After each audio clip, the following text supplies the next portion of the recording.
I got to tell you, it's a real honor to introduce Meridith to all of you. What you may know about her is that she is a coach, a speaker, and an author of 2 books, one called 42 Rules to Turn Prospects into Customers, and the other, Mastering the Art of Success. Now, what you may not know and probably don't know about Meridith is that Meridith wears pearls when she does Zumba. I know this because I was in a Zumba exercise class with her, and while the rest of us had gray sweats and ratty t-shirts on, Meridith had sort of a form-fitting outfit and pearls during the whole class. This is my way of saying that Meridith stands above the rest. Uh-oh. She's an award-winning business owner whose background includes high-level leadership and executive positions in sales, marketing, and finance. She is a gifted and charismatic speaker. I've heard her speak many times, and I'm excited to hear her again this morning. Her clients rave about her ability to consistently combine high-quality content, audience engagement, and serious fun. Meridith is an active member of the National Speakers Association, co-chair of the Coaching Professional Experts Group, the Carolina Speakers Association, the American Society of Training and Development, and Lessons in Leadership.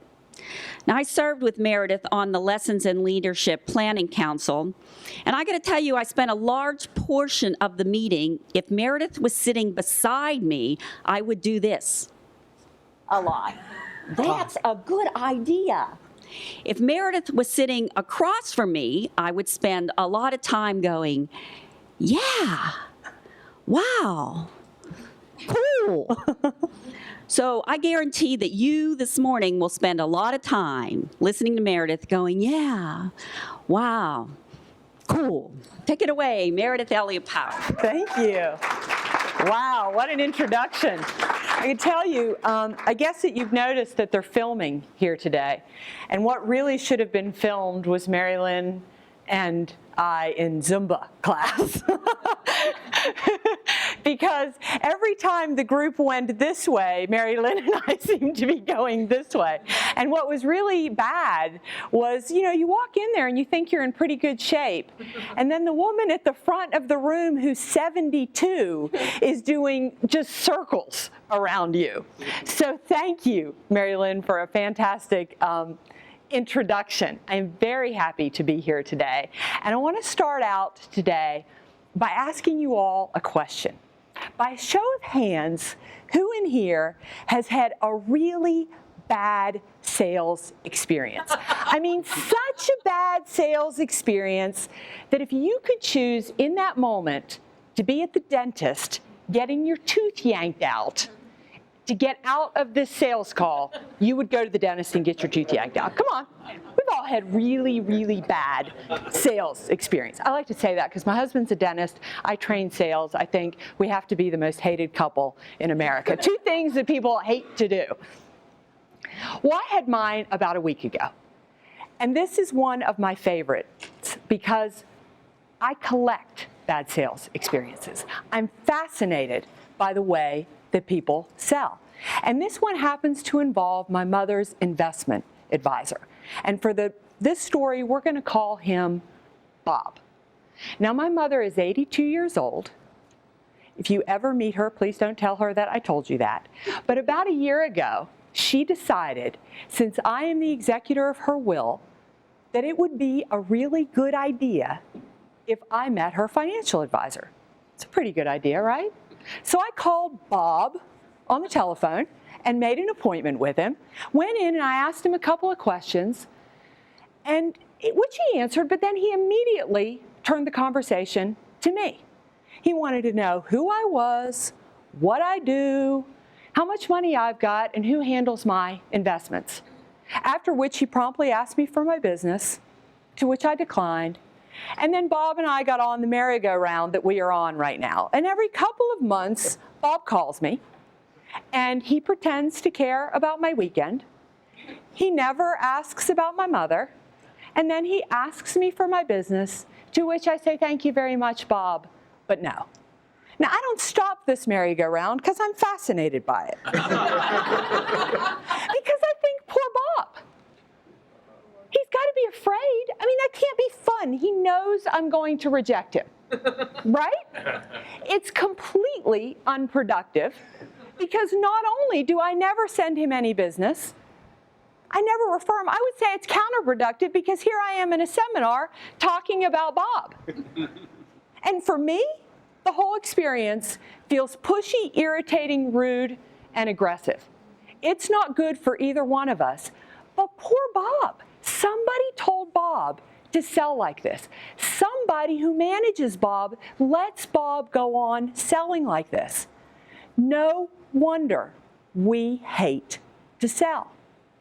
Now, the flip of that is, who in here has been to a really great movie lately, read a really good book, or been to a terrific restaurant, and you were so moved by the experience that you felt this deep need to go home and force your spouse, your friends, or your coworkers to go out and do the same thing that you just did? We've all done that, right? I told people, you got to read this book. You've got to go to this restaurant. Well, I just had one of those experiences too. A friend of mine called me. She knows I love to hike. And she said, Meridith, I've got the trail for you. You and your husband have got to go hike this trail. It's fantastic. She got a little pushy. She gave me a trail map, told me the time of day to go, said, you have got to do this. But I was into it. This sounded good to me. Off we went to hike the trail, and we had a fantastic experience. Well, the experience was good right from the moment she recommended it, because she felt like she was helping me.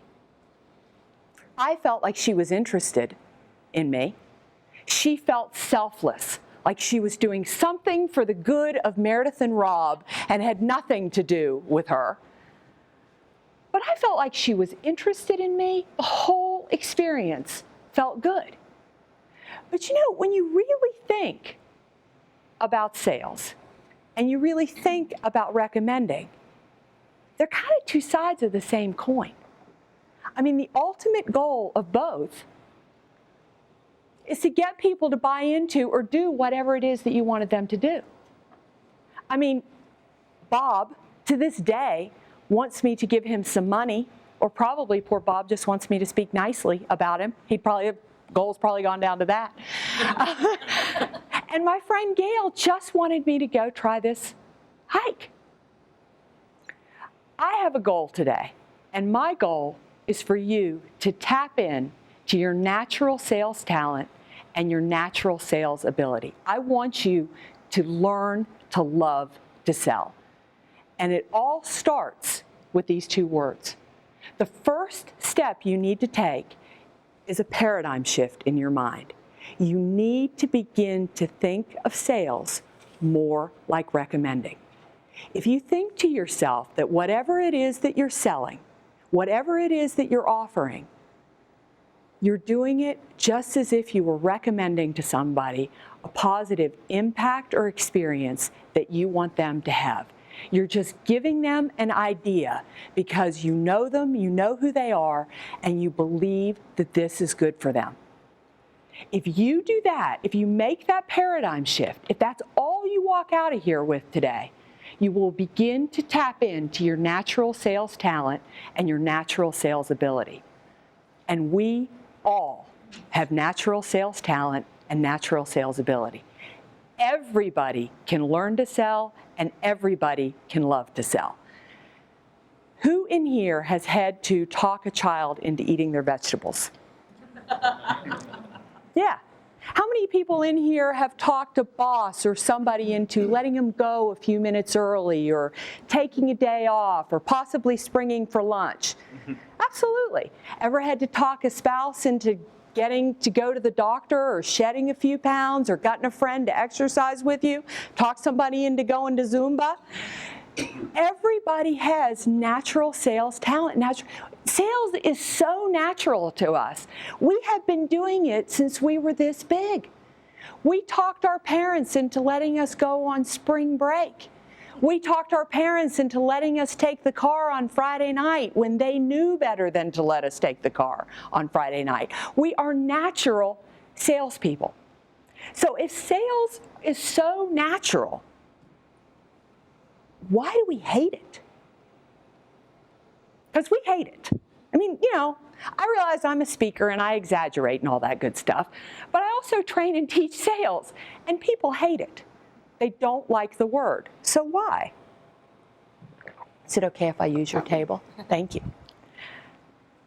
We hate it because somewhere along the line, the sales profession went horribly wrong.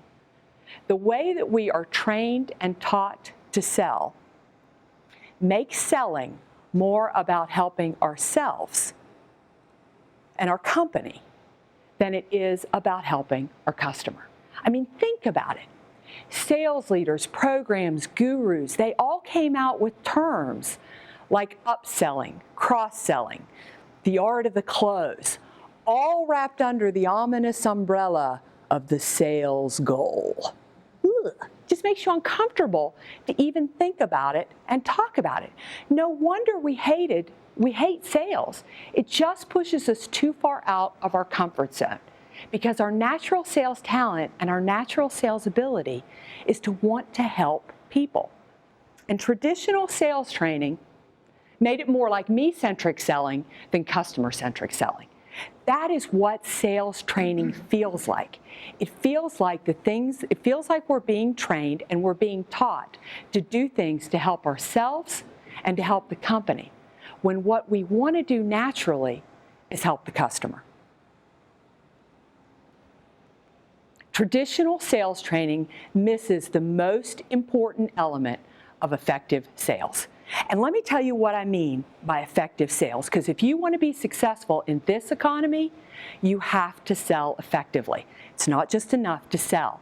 And what I mean by effective sales is you got to be passionate about it. You have got to love to do it, because people are not buying your product or service anymore. That's a commodity. They're buying your energy and they're buying your confidence. It has to be sustainable. We're going to talk a little bit later about the new sales funnel. But if anybody has noticed that's in sales, the whole time that it takes to close a sale has really lengthened. So it has to be something you want to get up and you want to do every single day, so you can build long-term relationships and so that you can be profitable. And traditional sales training misses the most important element that makes sales effective. And that element is the emotional high we get from helping others. Traditional sales training teaches us to do great things, but it forgets this piece. And this is where the intrinsic motivation for sales is. This is what makes us get up every day and want to do it. The reason we're so pushy when we recommend is because we really believe we're doing something to help somebody else. You're not a mean parent for shoving vegetables down your child's throat. You want vegetables because you want them to grow up to be healthy and strong. But the second, if I told you you had to sell to your child, you'd be like, I don't want to do that. Because your mind flips and thinks that sales is about being pushy. You think it's about helping yourself. This one observation was huge for me. This was the moment that I went from hating sales to loving sales. And I'm going to tell you about the day that it happened. I spent a good portion of my life as a banker for First Citizens Bank. And I was hired when First Citizens needed to build a sales culture. That was the purpose that I was brought in to the bank, to help work on that in the Western North Carolina region. And I was lucky enough to get to work with the sales gurus and the sales trainers and the programs that we brought in to build our sales culture. We paid a lot of money to bring those people in to build our sales culture. Well, after the first year that I was there, I was downstairs in the main lobby looking at the teller line. And I thought, I just finished a meeting with them. And again, they had informed me how much they hate to sell. It was not the reason they were hired, and they weren't interested in doing it. So after all this money we'd spent, after all the training we had put these people through, we saw incremental improvement, but you never saw a flame spark. Nobody ever showed up and said, I want to sell. I can't wait until these people come through the door. I want to sell. And I'm standing there looking at this group of people who again have told me they're not interested in doing this. They don't like to sell. It's not what they do. They don't want to do it. And I'm looking at a teller line completely covered in those little feet for the March of Dimes walkathon. Not only was the entire front of their teller line covered in those little feet, but the entire wall behind them was covered in those little feet. These same people who just told me they hate to sell and have no interest in selling had talked every Tom, Dick, and Harry who had walked through the bank in the last 3 days into parting with money to support the March of Dimes. That was when the light bulb went out. All the fancy training we'd done, all the important things that we had focused on, we'd missed the most important element. Because here were people who weren't interested in selling products and services that could give people peace of mind, could save them money, things that were actually good for our customers. Yet ask them to do something to support the March of Dimes, they were on fire. And I knew at that moment, if I could design a sales process, if I could write a methodology that combined that with traditional sales training, then I could write a methodology that would make sales fun, easy, and effective. I knew it would take the stress, the anxiety, and the fear out of sales and replace it with a process that was fun, easy, and effective. And that's exactly what I did. And I got to tell you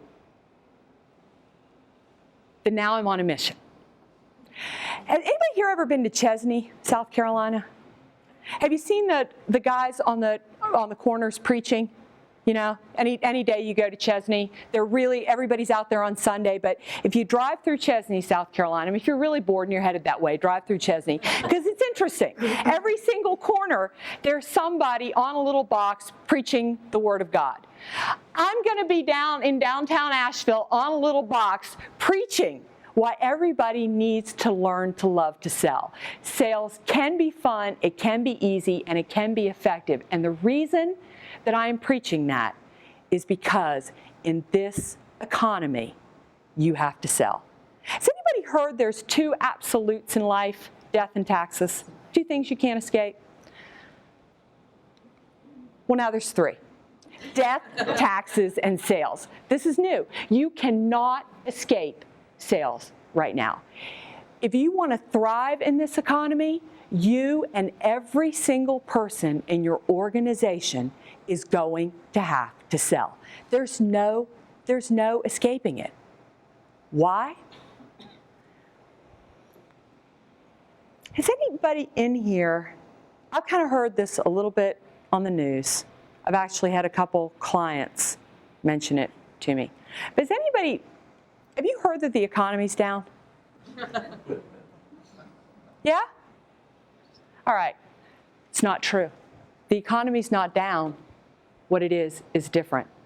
It is never going back to the way that it was. I was standing in a corporation in Texas a few months ago, and the gentleman who stood up to talk before me was talking about the fact that he was a vice president with the company. When things return to normal, they're not going back. Literally, the economists say we have gone through an economic shift. We're going through an economic shift. We're moving out of a push economy and into a pull economy. And in a pull economy, the consumer is in control. Trust and value become the new return on investment. That's what people are looking for.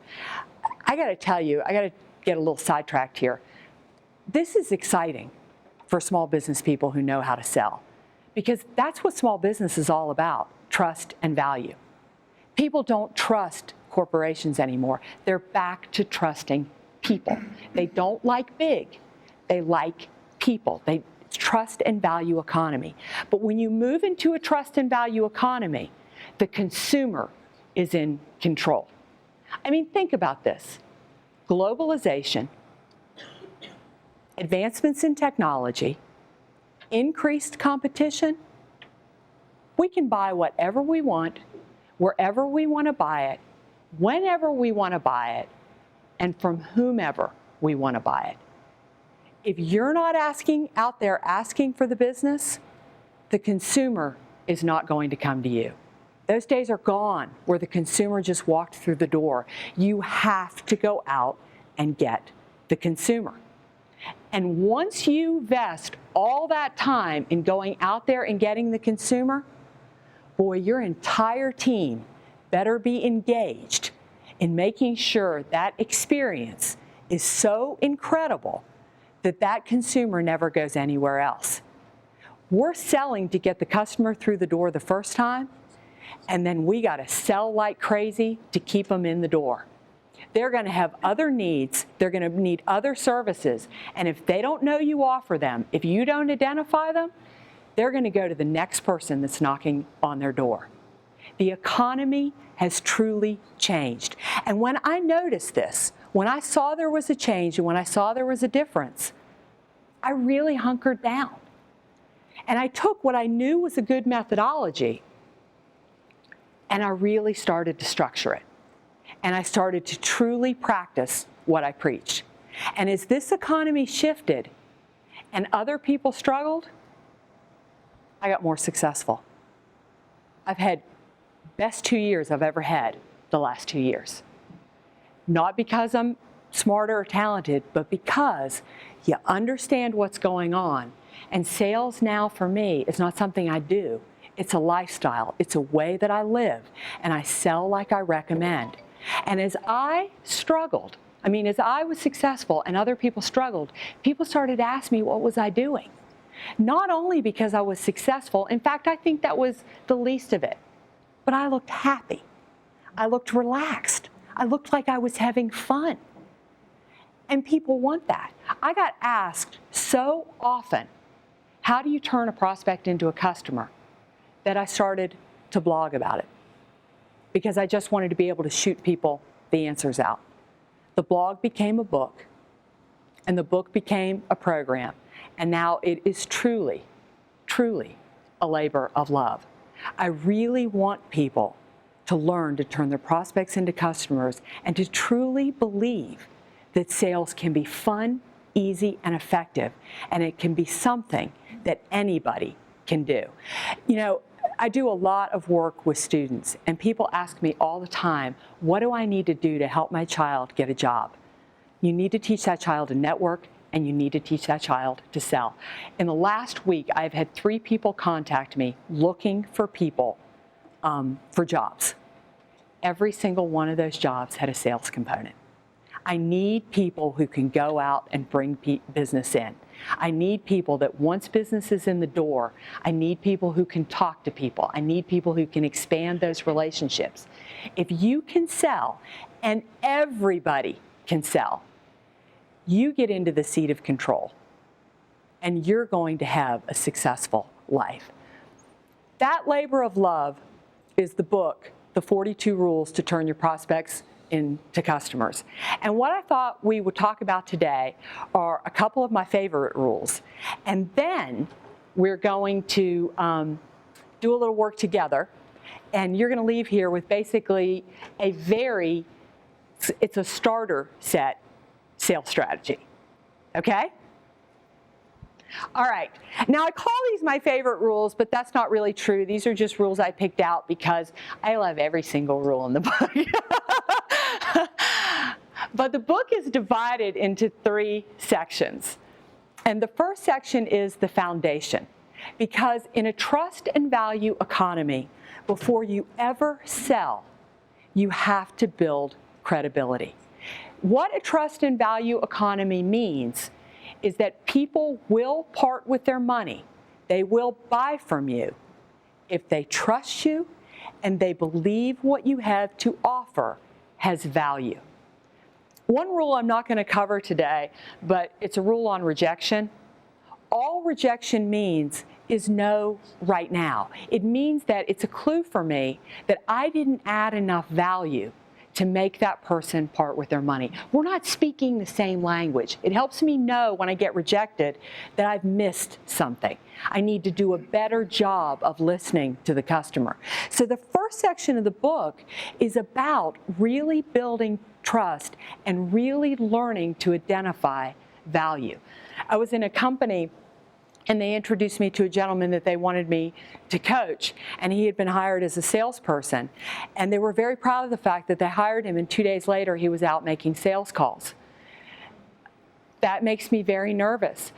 Not because he doesn't know about the business, but because he is asking people to give him business before he's built any trust and credibility with them. I mean, let's go back to my friend Bob. I don't hate Bob. In fact, I like Bob. I'm worried about Bob. But one reason I don't even look into doing anything with Bob is he asks me for business too fast. I don't believe Bob's interested in me. I believe Bob's interested in his sales goal. So there's a lot to be done on the front end before you ever ask for the business. The second piece is the call. I have this figure in the book, and I meant to look it up this morning, but I forgot. I forget exactly how much a sales call actually costs, but it's a lot of money because you're actually taking somebody that you're probably paying retirement, health insurance benefits, a salary to, and they're going to physically leave the building and make a sales call. Sales calls are very expensive. The flip of that is there is nothing more precious than a business owner's time. Yet people make sales calls these days without even thinking about them. They make sales calls without even setting them up. Complete waste of time. If you want to set yourself apart from the competition, there's a way you do a sales call, whether it's in-house or it's a sales call that you leave to make. And the last part of the book is the follow-up. And this is where sales really gets fun and really gets easy. Because if you do the first part right, if you do those first two sections right, and you know how to follow up, and you know how to stay visible, and you know how to stay in touch, you're going to sit there fat, dumb, and happy where the business starts to roll in to you again. So I chose a few rules from each one of those sections. And the first rule seems a little silly. I mean, you know, we've all talked about this 100 times. Who's your target client? This ranks was one of the top 2 mistakes I see salespeople make. They cannot intimately tell me who their customer is. They can tell me all the different types of customers they've got. Fantastic. You should be doing business with anybody who comes to you to do business. Absolutely. We all have a range of clients. But who do you want to be your client? The better you know your target client, the shorter you're going to be able to make the sales cycle, and the faster you're going to be able to close that sale. Because these are the people that most likely want to do business with you. And these are the people that truly benefit from your product or service. And I'm not talking about age, sex, and income. All of that is good to know. But what are their hobbies? You know, are they the type of people that are married? Are they single? Do they live in cities?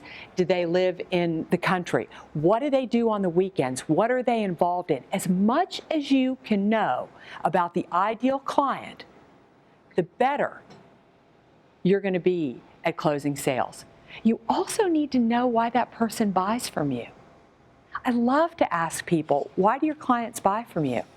And people typically stutter around. That needs to come right off the tip of your tongue. Why do people choose you over somebody else? Because there's a gazillion of you. Now, there's more of me than there are dollars in the national debt. Google Coach. and see how many come up. So you have to know why people do business with you. Because once you know who your client is, then you need to think about where can you find them. This is probably number 2 on my list. I see a huge disconnect between where people spend their networking time and who their target client is. I was working with an investment advisor when I first started in my own business, and we sat down to look at his portfolio, and he just wasn't bringing in clients like he needed to bring in clients. What we noticed was he spent a lot of time at a chamber of business after hours. Great place to network. But there aren't a lot of people hanging out at a chamber of business after hours with a net worth of over $2 million, because most people at a chamber of business hours are trying to build their businesses. You really need to connect that. And again, you need to know why those people do business with you. It's very, very important to know who your target client is, where they are and what they do, and why they do business with you. The second rule is to add value immediately. This is all about building trust and credibility. Great salespeople know that it's important to add value. Exceptional salespeople know you have to add value immediately. You're going to help first, and you're going to sell later. You're going to listen, and you're going to solve the right problem. And the right problem is their problem. It's not the problem that you think that they have.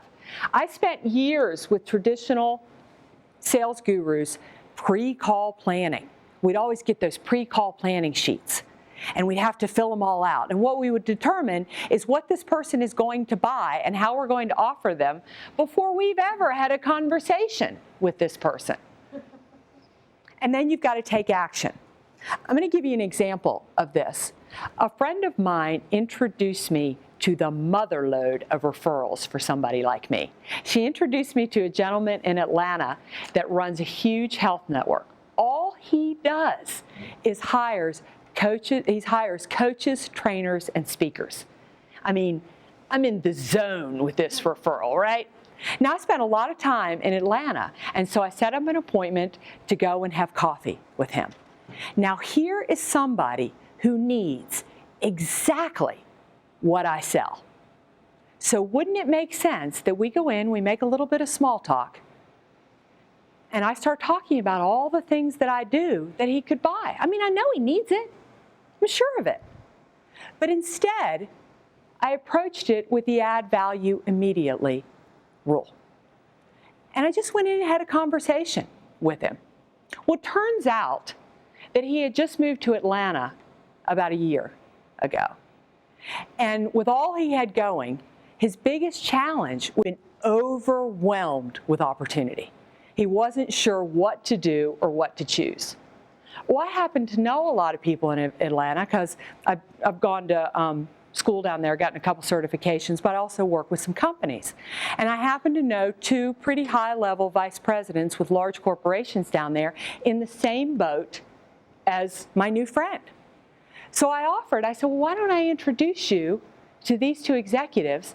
They've been in the area a long time. They could kind of help you navigate the waters and tell you which ones would be most effective and most beneficial for you. Plus, it'd be two great connections. So I went back to my office when I got home to Asheville, and I made those introductions and I made those connections. A couple of months later, I find out at the same time I'm going to be in Vegas speaking at another convention, he's got a huge healthcare reform, huge convention going out there for a lot of medical personnel on the West Coast. So I call him on the phone. He's head of this health network. I had a willing prospect. Think he took my call? Yeah, this guy likes me. I had permission to ask him to give me something. And I was different. Do you know how many people call him to try to get a gig? I can't even imagine. But the point is, of course, I'm going to speak at that convention. But it's because I had faith to add value immediately. Your first job in sales is to establish credibility. And the second that I walk up and introduce myself and say, hello, Rebecca, how are you? I'm a coach. I'm sure you need one. I would love to talk to you about the services that I offer. Whether Rebecca admits it or not, she doesn't like me and she doesn't trust me. If I did something for Rebecca first to make her life a little bit easier, now I've gained permission and I've differentiated myself from the 2 or 3 other million coaches that are trying to do business with her. So you've got to find ways to add value immediately, whether you go to the customer or whether the customer comes to you. Stop making cold calls. All right, show of hands. Who in here wants to call people we don't know and offer them a product or a service we have no idea if they need or want? Am I the only one? No! Stop making cold calls. You hate it. You know you hate it. And nobody wants you to make cold calls. Boy, I get a lot of flack in the sales industry for this because people really believe in them. Will you get ahead with a sales call, with a cold call? Absolutely. You want to talk about putting the stress and the anxiety and the fear into sales? Do it with a cold call. It's not any fun. I am a big multitasker. Whether I'm busy or not, I invent things to do because apparently I like to have too much on my schedule. It's just who I am. So often, if you ever get a return phone call from me, don't be alarmed. I may be panting heavily, but it's nothing to be alarmed about. It's because I hike and return phone calls. It's how I work out and I get my business done. I do it all the time. So it's become a big joke in people I return phone calls to. One Friday afternoon, I was out returning phone calls and taking a lovely hike in the woods, and I was on the line and my phone rang and I couldn't get it, so I let it go to voicemail. And then I checked my voicemail as I'm walking, which really has gotten very good at my balance and coordination because you have to do it without going over a route or anything like that. And it was a nice gentleman named George. And George let me know that Vicki had suggested that he give me a call and that we connect because she felt like we had some things in common and some things we could talk about. Now, this happens to me all the time. So I think that it was odd. People recommend that people ought to call me a lot, and I love for people to connect me. But I didn't know anybody named Vicki. And I thought about that for a little while, but I thought, this is a little bit odd. And in all the people I know, I don't think I know a Vicki. But okay. So my phone rang again, and this time I wasn't on it, but I could tell it was George's phone number. And I thought, I'm not answering that. I'm going to let it go to voicemail. And again, he went through the same rigmarole, and I thought, I don't know Vicki. So I called George back, and luckily I got his voicemail. And I left him a phone number, and I said, George, thank you so much for calling me. I really appreciate it. But I've got to admit that I don't know a Vicki. So if you could just call me back, and you could let me know who Vicki is and what she wanted, why she felt like we would be a good connection, I'd be happy to call you back and set up a time to talk. George calls me back a few minutes later. I look down. I think, I'm not answering that. I'm going to see if he answers what I said. You know, obviously I'm very easy to entertain, aren't I? So I'm out there walking, and sure enough, he leaves me a message.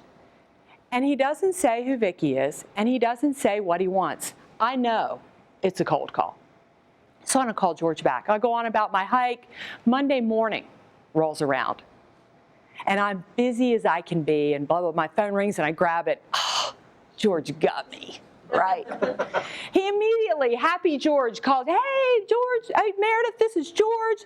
Really sorry we played phone tag on Friday.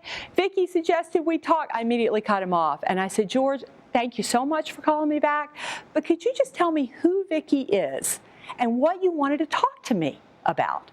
He stuttered around and eventually had to fess up that Vicki was a researcher, which really meant she was just some woman who put together call lists for him.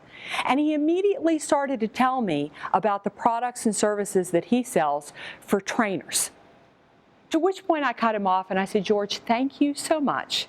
I'm not interested, but I appreciate your call, and I hung up.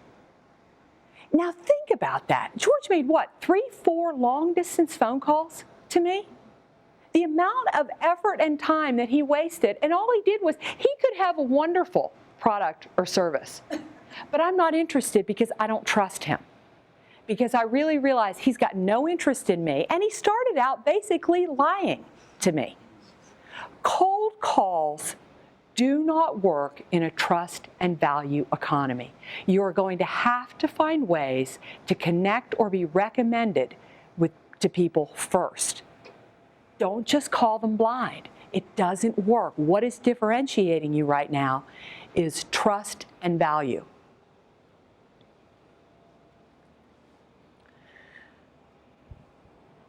Number 33, overfill your sales funnel. Does that look like a sales funnel? Looks like a martini glass, doesn't it? Okay, I haven't figured out what to do with this yet, but this is going to be a Meridith Elliott Powell brand, because this, to me, is the new sales funnel.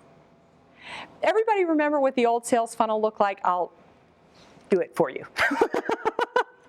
It basically looked like a funnel, and we all worked it for years, and the idea was to shove as many people as we could in the top of the funnel, and then through traditional sales training, we'd push and we'd push and we'd push until we'd get a few down at the very end, and then we would close the sale and we hit goal. Yay! Doesn't work anymore. Because the way that the new sales funnel works, has anybody noticed that the amount of time it takes to close a sale, how much time that's taken? Yeah. And it used to take 5 to 6 contacts to close a sale. Now it can take, in a tough economy, it can take up to 15 to 16 contacts with a person. Yeah. Do you know how fast we give up on contacting people? How many times do you think we contact people on average? 3. 3. That's exactly right. 3. Now, this is another rule in the book, and this is really good news for you, but it's all the reason to stay in there and hang in there, because all your competitors are giving up. So what you want to do is just run around after everybody who's contacted people 3 times, because they're already 3 into it. But so you have to spend a lot of time, a lot more time than we used to, at the top of this sales funnel. Now, you can shorten that cycle, again, like we talked about, if you target the right client. You'll shorten that time. But again, you got to spend a lot of time building trust and credibility and connecting with people at the top of this funnel. But remember, I told you, the consumer is in control. You are not going to decide, no matter how good you are, when somebody's going to buy from you. That decision is going to be theirs. Your job is to remain as visible and as in touch and add as much value as you possibly can, so that when they decide to buy, you're who they think of. So you got to spend a lot of time in the top of this martini glass. And then when they buy from you, it's usually going to be a small sale to begin with, because they believe in you and they trust you, but you got to be offering small stuff, because they want to feel you out. You know? They've dated you, you look good, but I'm not really sure I want to get married. So they're going to drop into the stem of the glass and give you a try. And this is where that inside sales team better come on, where you better have everybody engaged.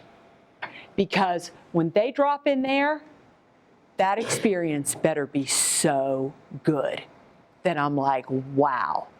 This package looked good. This cake is even better on the inside. Because this is where I love you. I made the right decision. Now I drop down to the bottom of the glass. And again, inside sales team is key. Existing clients. Once they love you, you've done all that work to build the trust and credibility, you got to come back on selling again. Because now you got to make the stem as wide, the base of the glass as wide as you can. Huge mistake I see salespeople make. It's because that's the way we were taught to sell. Because if you're pushing people through a traditional sales funnel, you bite at one product, I'm going to start selling you other products and services right away. I think you like me. You got to build a relationship on the front end, sell me 1 or 2 things, and then prove to me that was an amazing experience. And then you got to come back in And because this is where sales gets profitable, okay? But you jump the gun and you sell according to the old funnel, you're gonna scare people off and you're gonna drive them away. You have got to overfill that sales funnel. The top of your martini glass need to runneth over because you're not going to decide when a consumer is going to buy from you. So to get a steady drip into the bottom of the glass, you got to have a lot going on up here. Because what typically happens with salespeople is the end of the month's coming, I haven't hit my sales goal, and I get scared. Or I own a business and we're not looking like we're going to make our numbers this month, so I get scared. So I start pushing, trying to push people into that stem. Can't do it. But if you have enough people rolling around up here, they'll steady drop in here. And then once, if you are a business that has been around for a long time, the first step we're going to take in the sales process is I'm going to want to look at your existing client base. And I want to know what your sales strategy is to go back and contact and to stay highly visible with those people so that the next choice they make is with you. So that, do you know the top 2 reasons people don't do more business with you? Nobody asks. What else? They don't know what you offer. It's as plain to you, all the other things that you do in your business, but I chose to come to you for one reason. And I probably walk past everything else at your facility to buy that. So you think, how could I not know? Well, the point is I don't, because I came in there to buy that one thing. So sales is really different now. You're building a lot of relationship on the front end and solving the right problem to get that first chance. And then you got to fatten it back out at the bottom. I just had a great example of this. I was working with a law firm. It took me a year to close a law firm in California. I really wanted to do their strategic plan. They just do employment law, and they're across the state of California. I knew what they needed was a strategy from talking to them. So that's what I sold. And it took me a year to get the shot. And in December, we went to Vegas and we did their strategy. Fantastic time. We had a blast. Everything went great. So I put more work into that strategy and into that 3-day experience so that it was phenomenal. Because come February, I went back around and I sold a development plan for their high potentials and individual coaching for their executive, their equity partners. If I'd have started with all of that, I would have overwhelmed them. And I never could have sold these last pieces I've sold if the Vegas experience had not been phenomenal. Does that make sense? Because like I said, I'm sort of just rolling out my new sales funnel, so it's, I probably need to think of something better than a martini glass, but it's what keeps popping up. But that's really how you overfill, you add value, and then you sell. And the last rule we're going to talk about today is actually a bonus rule, and it's called seal the deal. In this economy, in this overcrowded market, you need a triple threat strategy. You have got to position, market, and sell. And what do I mean by position? When somebody thinks of whatever it is that you do, are you who comes to mind? Are you who they think of? If it's an attorney in town, are you the name, McGuire Wooden Bissett, that rolls off their tongue? If it's a jeweler, is it you? If it's a tourist attraction, is it immediately the Biltmore estate? Are you what rolls off their tongue? You've got to have market position. People have to be aware of you. You have to stand out. And then you got to market. I just said the top 2 reasons people don't do business with you is because you never ask, but the other piece is they don't know what you offer. You have got to be out there giving the message a lot. These are the new things that we're doing. These are the new things that we're offering. You have to stay visible with people. And the last is you still have to ask for the business. You have to sell. For our community, I think Ingalls is doing a phenomenal job with this. You know, my husband left the house the other day and he said, I have to go to Ingalls. He didn't say I have to go to the grocery store. That's when you know you've got market position. You know, you think grocery store of Ingalls is what pops into your mind. But they market to us all the time. I mean, you see their ads on television. They've got the nutrition lady on, you know, WLOS. I mean, they constantly are visible all over the place, letting us know the new things they're doing and the new lines that they're adding. But then they sell to me. I constantly, despite the fact that I really don't shop anywhere else, and I know I've even run into Deanie at the Ingalls. I still get coupons in the mail. I still get discounts. They're still selling to me. When I'm in there, somebody approaches me and says, ma'am, can you find everything you wanted in the produce item? Have you seen tomatoes are on sale today? They're still asking me for my business and doing things to continue to lure me in there. So they work this strategy really well. So you need to be thinking of things that can give you market position. Things like strong online presence, doing public speaking, doing a blog, setting yourself up as, you know, somebody who does a lot of work for whatever your area of expertise is with charities. I mean, whatever it is, you have to be top of mind, but then you have to market. You know, if you say to me, I'm a banker, that means a checking and a savings account to me. I don't know what all a banker can do and what all a banker can offer. You have to market it. You have to help me understand your business, and you have to remain visible. And at the end of the day, death, taxes, and sales, you can't escape it. You have to ask for the business. All right. You ready? We're going to roll into building our basic sales plan. Everybody get out a sheet of paper. Or an index card Or an index card. on your table.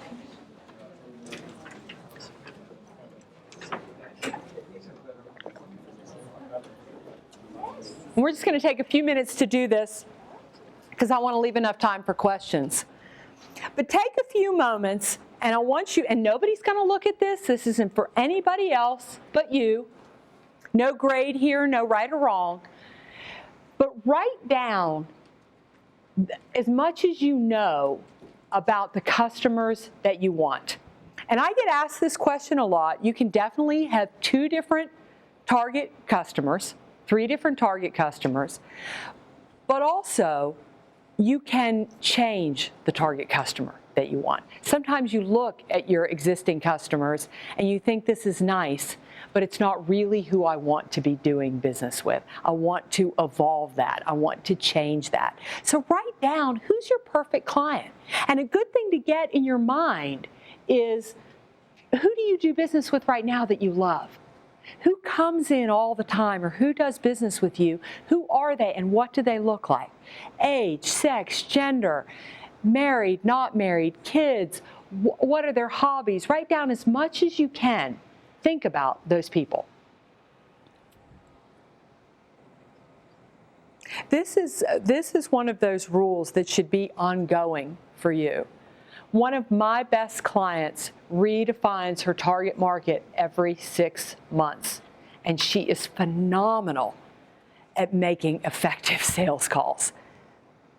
Because where she networks, she really bumps into the people that she needs to bump into, and she's making fantastic connections. So this is definitely not a static process. It's something you redefine and reconfigure. I block my own agenda, my own schedule every 3 months to look at my sales strategy and to upgrade it and change it.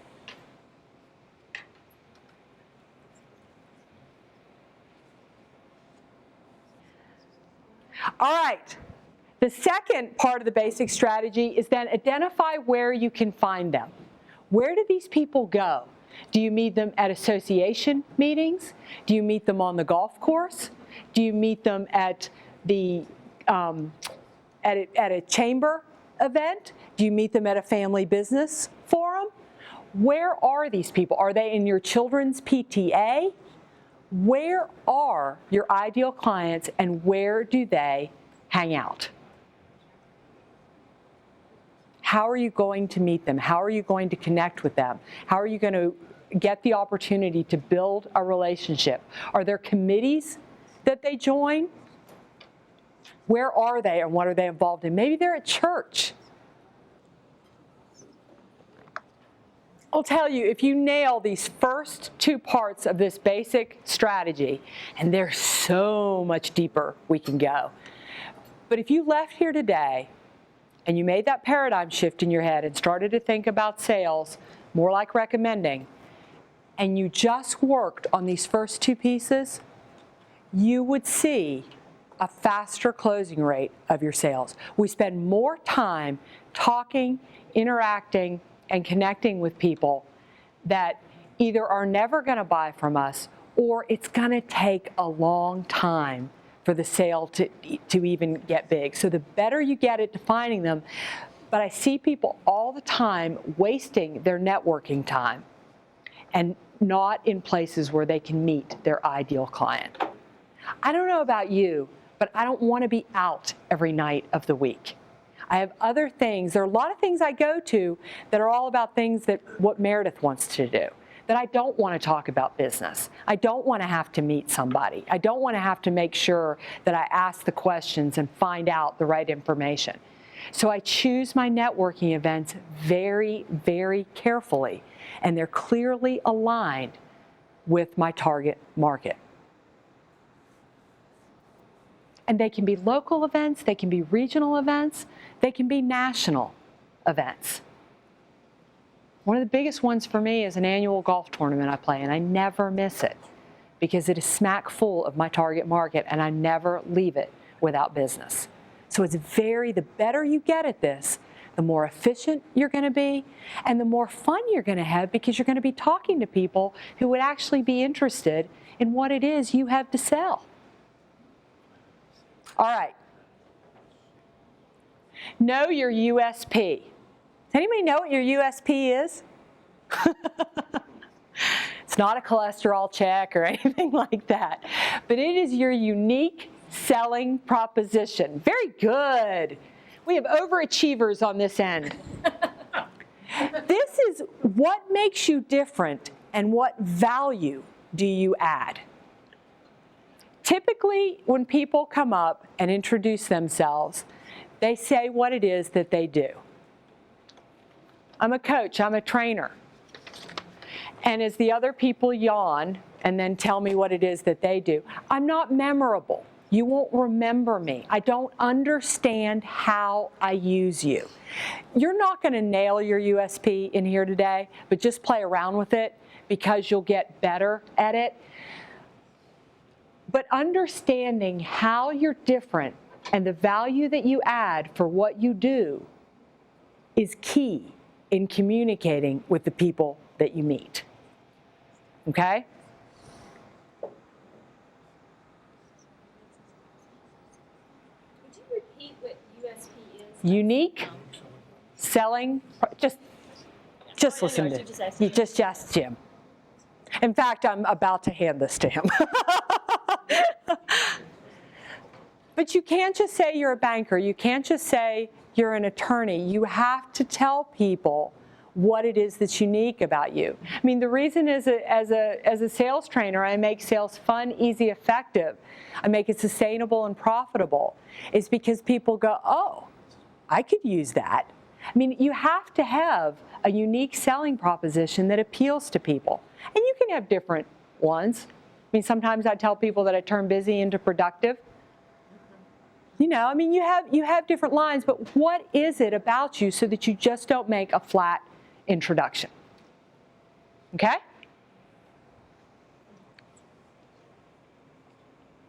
All right.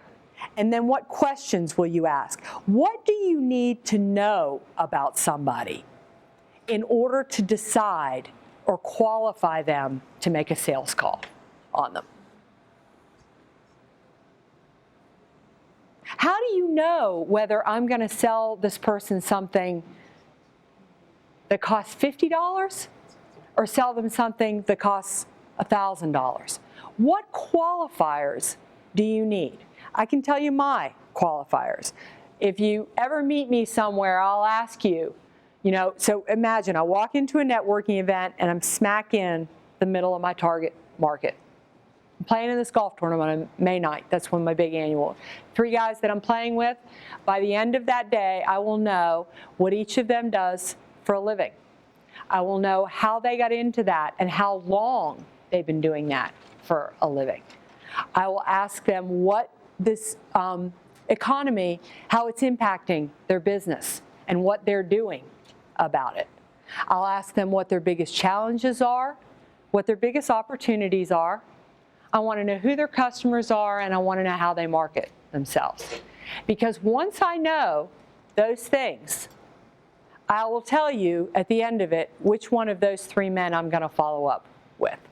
Because I have just qualified who has the most potential to do business with me. Where if I spent my time and effort and my precious resources to build a relationship and establish credibility, I can tell you by the end of that which one I have the most potential with. And again, there's no right or wrong here, but you need to have a set of questions. This is critical if you have a sales team, because you have to whittle down a prospect list, and everybody needs to be qualifying people the same way. You have to have a standard set of things that you need to know about customers, because that's how you can plan your strategy with them. Which product or service do you approach them with first? What's their biggest challenge? That's how you know their problem. So whatever it is, those questions are. And then the last piece is, how will you follow up and how will you stay in touch? Remember, I told you this could take 15 to 16 touches. Now, you're all overachievers. You did all the work on the front end, so you're probably going to cut that down to about 8 to 10 touches. Maybe you get really good at it and you get it down to 6. Well, what are you going to do? How are you going to stay visible with these people? Are you going to give them a call? Are you going to invite them to an event? Are you going to send them some information that you think would be helpful for them? Are you going to send them some announcements about some new and different things that you're doing? Are you going to introduce them to people that you think it would be beneficial for them to know? What are you going to do to stay visible and continue to add value? Because at this point, we're about halfway down the top of that martini glass, okay? And I'm trying to get them into that place where they're going to drop into the stem. So how you're going to follow up and stay in touch, you need to be thinking these things out in your mind.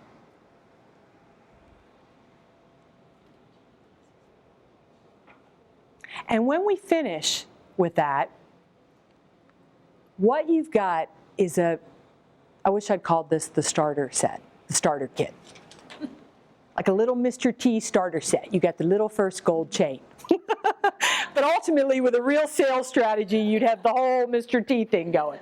But all I've given you today is that first little gold chain, okay? You basically got a prospect list, because with that first question that we answered, I want you to eventually attach names to it. If you want to be effective at sales, you got to start with knowing who the right client is, but then once you go to some events, you have to attach names to it. The best customers you can have are already doing business somewhere else. They are. But I'll guarantee you, the other place they're doing business has not keyed in to the fact that this economy has changed. And they do not have all hands on deck when it comes to sales. So if you can focus on them, If you can then efficiently network, if you can land yourself in the places where these people are going to be, you're not only going to make maximum use of your time, you're going to have a lot more fun selling. You've got a strong introduction. Very important. If I came up and I told you I'm a hairdresser, not only would you not believe me, because as a parent I'm not, but you know, okay, I have a hairdresser. I have no need for you. But I'm a hairdresser who runs on time, who is incredibly, how important is that? I wait on mine all the time. Okay, now you're sounding kind of good. You know, I can do last minute appointments and I'm able to meet when you want to meet. I work nights and weekends. Okay, now you're kind of sounding attractive. So a USP is really important. This is who I am. Because for those of you who have been through my networking sessions, you know that's the last time you get to talk about yourself. So you want to make that USP good. You want to spark interest in me. So what you've got with that USP is a strong introduction, and you've got qualifying questions. These people are going to love you because you talk all about them. You know, when I finish with these 3 guys on the golf course, they're going to forget completely how bad my game was because I was so much fun. And because I talked all about them. And we love to talk all about ourselves. Really go to understand that people are far more interested in themselves than they are ever interested in you. So you get that USP out there, but that qualifying questions, I don't have time to mess around. I'm fine to talk all about you, but I want to have questions that tell me whether it's worth my effort to follow up with you. And then I've got strong follow-up, which is going to eventually lead to a sales call. But that follow-up plan is going to build my trust and credibility. So when I make a sales call, it's worth the resources that I invest in it, and I'm not wasting that person's time. Okay? So what you leave with today is your Mr. T starter set. And that is, as I said, I'm so passionate about the fact that I believe that sales can be fun, easy, and effective. And it is truly something that anybody can do. And it is something that every single individual in your organization, down to the janitor, needs to be doing. And if you follow even the rules that we put in here today, I promise you, you're going to watch your prospects turn into customers and your customers turn into champions. And I am here if you want to ask me any questions. Yes? At what point does one decide that that person is not, you shouldn't continue to pursue that sales opportunity? That's a great question. She asked me at what point, she said much more eloquently, but what she asked me was, at what point do you give up? You know, there is I always go back and say, basically, you know, my first question is, and we were talking a little bit about this at the beginning, understand why you're being rejected, why nothing is really turning over there. Because you have to go back and listen and say, am I solving the right problem? Am I really adding value? You give up. I've got a set of people. Giving up means I'm not actively asking you for the business anymore. And if I feel like I have gotten you to the point where I've really had a sales call and I've asked for the business, and then I follow up with you and you still don't close, I just let you know at that point, you're awfully busy, you've got a lot of other things, I'm just going to stay in touch now and then, and I put it on a tickler, and every 6 months or so, I'll just follow up, make a phone call, and say, do you want to get together and do you want to talk about it? I had one I kept like that for 2.5 years. I just finally took him down to the only thing I'm doing is I send out a sales video tip every month. So I'll send him my sales video tip, but I don't actively go after him. I had another one that I stayed in touch with for 1.5 years, and I was standing there looking at the telephone, and I thought, I don't want to call him. I just don't. I think I'm going to get rejected. This isn't going to be fun. Oh, but he said he was interested, so I picked up the phone, and we're starting his strategy in a month. You know, so it's really just a feel for you. But what you want to get looked at, and I don't know if everybody heard this or not, but I look at my own sales strategy every 3 months. I'll go down and I'll look, who am I calling on, what am I doing, and how am I doing? And you need to look at, does this person match your target client? Is this somebody you really should be pursuing? And a lot of it is just a gut check and a feel. But nobody, until they tell me they want off my little ticklers and my tips, I don't take them off. Because you never know. A lot of times sales has nothing to do with you. You know, I may be calling on you and boy, you're interested and we're going to do business together. But you know, he's trying to put 2 kids through college and he's got, you know, a mother-in-law that's driving him insane and his brother just lost his job and that family's going to move in with them. He has bigger problems than what I'm trying to sell him. You know, now that may just be my own little optimistic head thinking nobody could possibly ever reject me.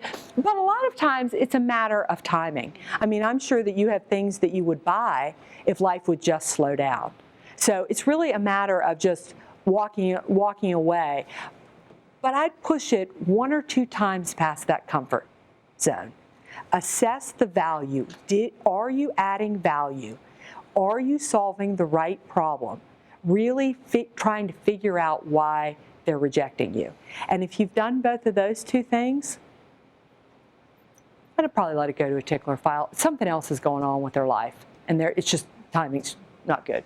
Yes?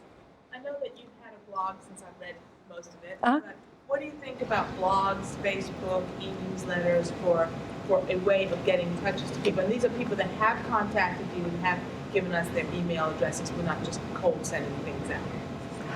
You're crazy not to. We just started Facebook. Oh, great, good. Yeah. Because I really, the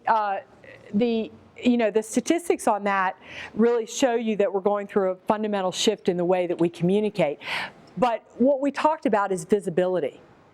And as crazy as Facebook sounds and everything, the thing is people want to get to know you. They want to build a relationship with you. And rather than rejecting something like Facebook, boy, I look at it as a third arm. And I'm so happy to have the help. Because, again, people want to know that you're trustworthy in business, but they want to know who you are. And your business goes out and does all this philanthropic work.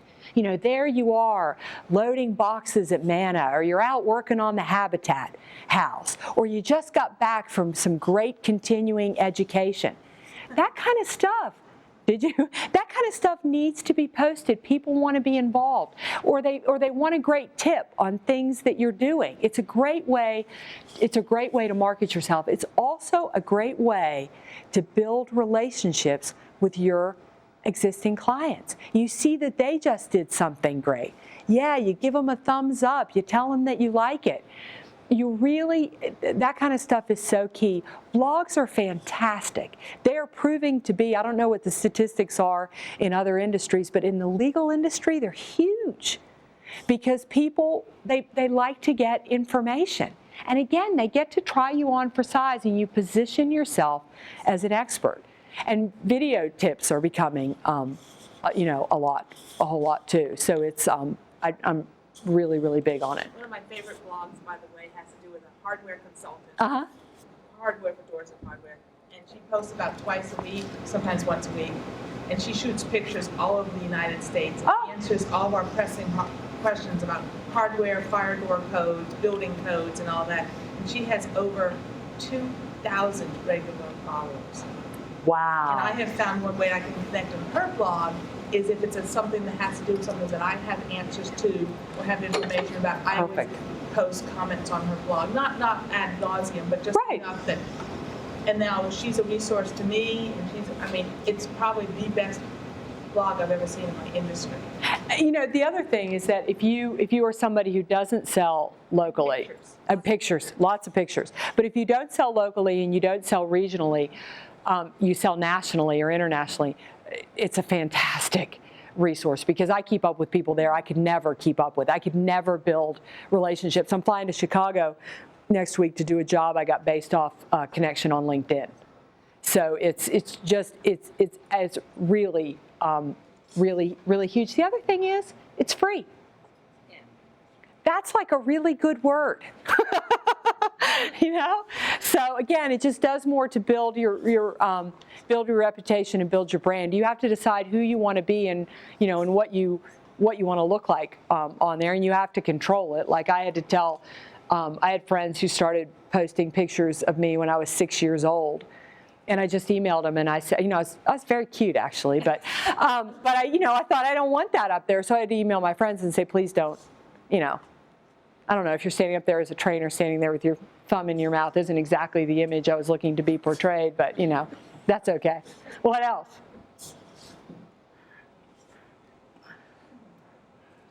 All right, we good? Well, I'll be here for a little bit and I'm happy to answer questions. Also, this is my contact information. And please feel free if you get home. Yes, pardon? Tell them about how they can get some slides. Oh yes, and actually, if you want the slides from this, just either shoot me an email or I'm going to put it up on SlideShare on. I'll get out from in front of it on LinkedIn. And I am happy to send. I'm happy to send that information with you. And as you go back and you try some of these things and you work on these things, I really always encourage people to get in touch with me, ask me questions. I want you to be successful. And if you go back and you think about something and it didn't quite make sense or you've got another question about it, please just shoot me an email or give me a phone call or Facebook me or something and just ask. If you start to try a few of these things and you got in there and something misfired a little bit, because sales is an art and a science. It's a delicate balance of the two. And so as you try it and you work it through, please don't hesitate to contact me. Thanks.